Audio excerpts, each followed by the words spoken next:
BFM Business et RMC Découverte présentent Good Morning Business, la matinale de l'économie.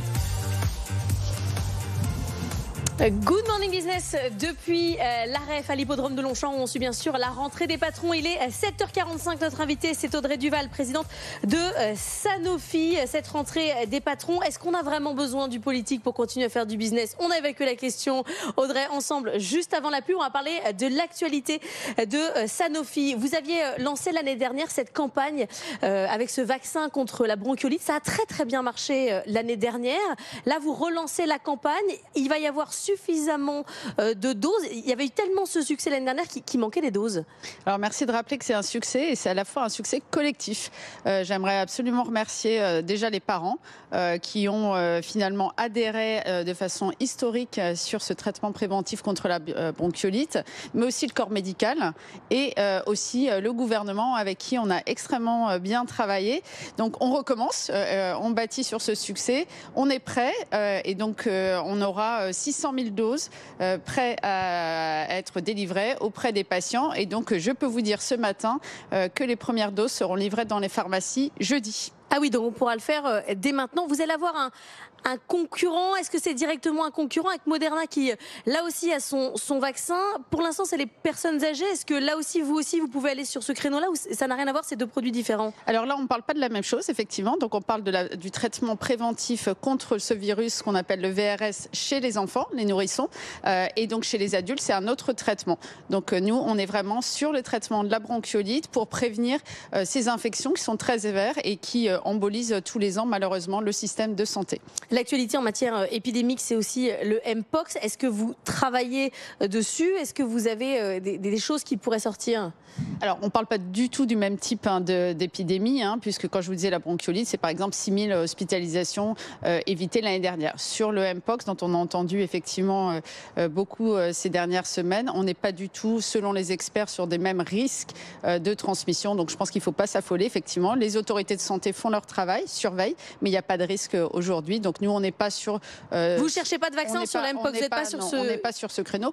On est bien évidemment chez Sanofi leader dans le vaccin. Donc, on a énormément de programmes de recherche et développement sur les vaccins, dans les virus respiratoires, mais pas que. Par exemple, on travaille aussi sur des traitements dans la vaccination contre l'acné ou contre la stérilité, sur le chlamydia par exemple, d'autres infections. Donc on est très investi sur les vaccins. Mais la question de ces épidémies qui arrivent sans qu'on sache d'où ça vient, dans quelle mesure, est-ce que vous êtes prêt industriellement à répondre à une demande tout d'un coup qui afflue?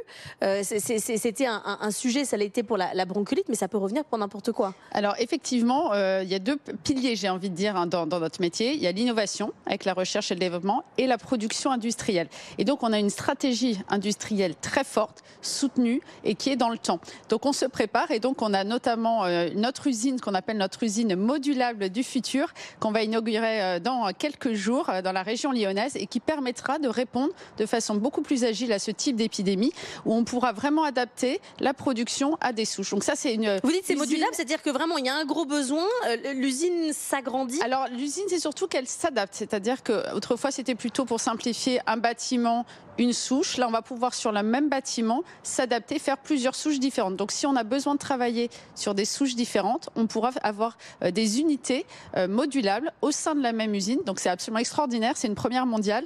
Et donc, on est très fiers que ce savoir-faire français puisse être mis en valeur. Est-ce que vous avez toujours des tensions de recrutement importantes? Alors, on a besoin d'expertise qui évolue, puisqu'effectivement, vous le disiez, on a réinvesti sur ce site lyonnais. On a beaucoup plus de chercheurs qui travaillent aussi sur cette partie d'ARN messager, mais pas que. On a besoin aussi dans nos métiers d'aller plus sur le digital, sur l'intelligence artificielle. Donc, on va chercher aussi de nouveaux types d'expertise. Donc, on s'adapte aussi. Mais vous ne faites pas partie de ceux, on était avec Gilles Gâteau de l'APEC il y a quelques instants, qui ont revu leurs intentions d'embauche à la baisse avec le contexte politique actuel. Alors pour l'instant, nous, on est effectivement sur de la modernisation et de la transformation à moyen, long terme.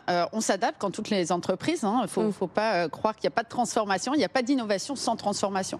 Donc on s'adapte et on sait exactement où on doit aussi évoluer, faire de la formation pour adapter nos effectifs. Un mot des Jeux Olympiques et Paralympiques, lancement demain, cérémonie d'ouverture des Jeux Paralympiques. Vous êtes partenaire premium, vous êtes un partenaire qui n'a rien à vendre avec ce partenariat, c'est-à-dire que c'est un partenariat pour vos salariés en interne. Quel bilan vous faites? Qu'est-ce que ça a apporté à l'entreprise?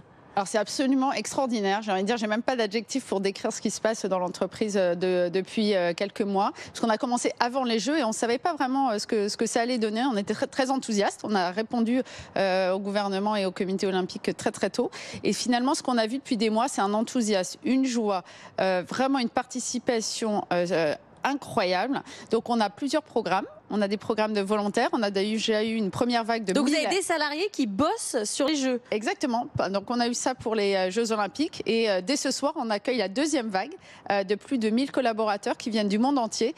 Donc ils arrivent là à Paris. Et ce soir, on les accueille à l'UNESCO. Et donc ils vont participer à ces Jeux paralympiques en étant volontaires. Mais on a aussi eu 300 collaborateurs qui ont participé au relais de la torche. Et à chaque fois, c'est de la joie, c'est du bonheur, c'est de la fierté française. Il y a la question de la joie. Mais hier, on était avec Dominique Carlac, qui est une ancienne athlète, qui est aussi un poste au MEDEF, qui nous disait les Jeux Olympiques, ça a permis de remettre la valeur travail, le goût de l'effort chez les Français. Peut-être qu'on avait perdu, je ne sais pas, mais en tout cas, il y a un rapport avec la compétition. Je ne travaille pas pour rien, j'ai un but. Ça sert aussi à ça? Alors ça sert exactement à ça.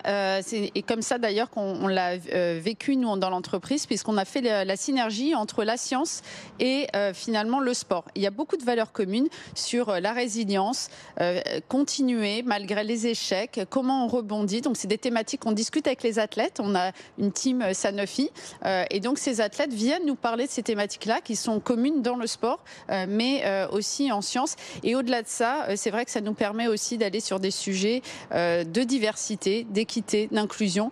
Et donc on est extrêmement content aussi de pouvoir discuter plus en entreprise de ces sujets de société.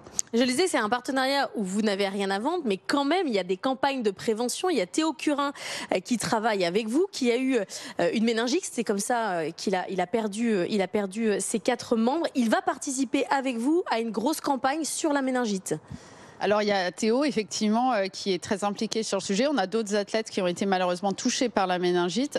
Et il faut savoir aujourd'hui qu'il y a un traitement préventif qui existe puisqu'il y a la vaccination contre la méningite qui existe. Donc c'est vrai que c'est une opportunité aussi de rappeler que quand il y a de la prévention qui existe, soyons tous mobilisés pour avoir une meilleure couverture vaccinale.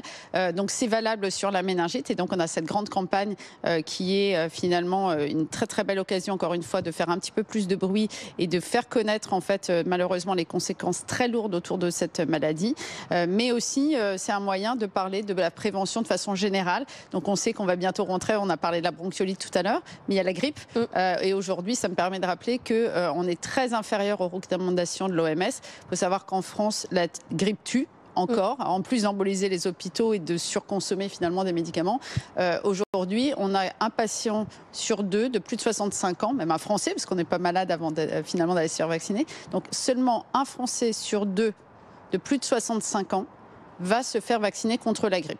Donc, et les recommandations sont autour de 75%. Donc, vous voyez qu'on a encore une grande marche à franchir pour être meilleur sur de la prévention. Et donc, c'est aussi ces grands moments des opportunités de parler de ces sujets de société. Merci beaucoup d'être venu nous voir ce matin. Audrey Duval, la présidente de Sanofi. On continue